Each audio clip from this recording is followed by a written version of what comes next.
આજે આપણે ચામડી પર જોવા મળતા સફેદ ડાઘ વિશે જાણીશું.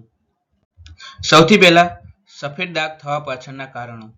તો તે વિટામિન B12 ની સમસ્યા હોય તો પણ થતા હોય છે. સફેદ ડાઘ, જેને પાંડુ રોગ પણ કહેવામાં આવે છે, તમારા શરીરમાં વિટામિન B12 ની કમીના લીધે તમને આ રોગ થઈ શકે છે. પાંડુ રોગ હાઇપરપિગમેન્ટેશનની તદ્દન જુદું છે. શરીરમાં મેલેનિનની કમીના લીધે પાંડુ રોગ થાય છે, જેનાથી શરીર પર સફેદ ડાઘ થવા લાગે છે. સૂર્યના સીધા સંપર્કમાં આવતા શરીરના ભાગ પર પાંડુ રોગની સમસ્યા થતી હોય છે.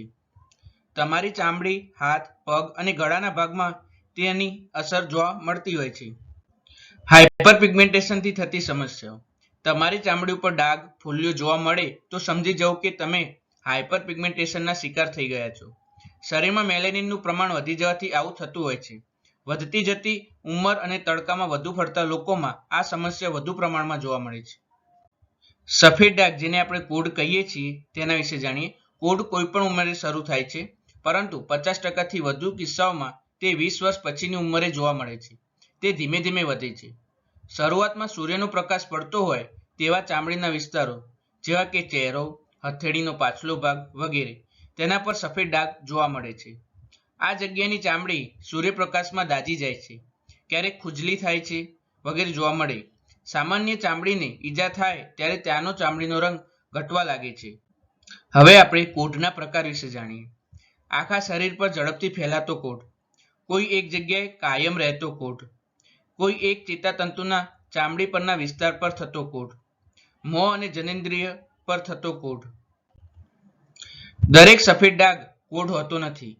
ઘણી વખત કોઈ ચામડીનો રોગ મટે તે પછી પણ સફેદ ડાઘ થઈ જતો હોય છે. વળી સફેદ રંગનું લાખું પણ હોઈ શકે છે. હવે આપણે સફેદ ડાઘ દૂર કરવાના ઉપાયો વિશે જાણીશું. જે વ્યક્તિ આ સમસ્યાથી પીડાતી હોય તેણે તાંબાના વાસણમાં આખી રાત ભરી રાખેલું પાણી સવારે ઉઠીને પીવું જોઈએ. ગાજર, દૂધી અને દાળનો ખોરાક વધુ લેવો જોઈએ, જેનાથી શરીરમાં પોષક તત્વોની અછત ન થાય. 2 થી 4 બદામ રોજ ખાવાનો પ્રયત્ન કરવો જોઈએ. હળદર અને સરસિયાનું તેલ ભેળવીને આ મિશ્રણ ડાઘવાળી જગ્યા પર લગાવવાથી રાહત મળતી હોય છે. તેના માટે 1 ચમચી હળદર અને 2 ચમચી સરસ્યું લો. 15 મિનિટ સુધી આ મિશ્રણ લગાવ્યા પછી હુંફાળા પાણીથી તેને ધોઈ લેવું જોઈએ. આવું દિવસમાં 3 થી 4 વખત કરવાથી તેનાથી આરામ મળતો હોય છે. લીમડાના પાનની તાજી કૂંપળોની પેસ્ટ બનાવીને તેનો રસ કાઢી લો. 1 મોટી ચમચી મધમાં આ રસ મિશ્રિત કરીને દિવસમાં 3 વખત તેનું સેવન કરવું જોઈએ. આજીવન પણ આ પ્રયોગ કરી શકાય છે.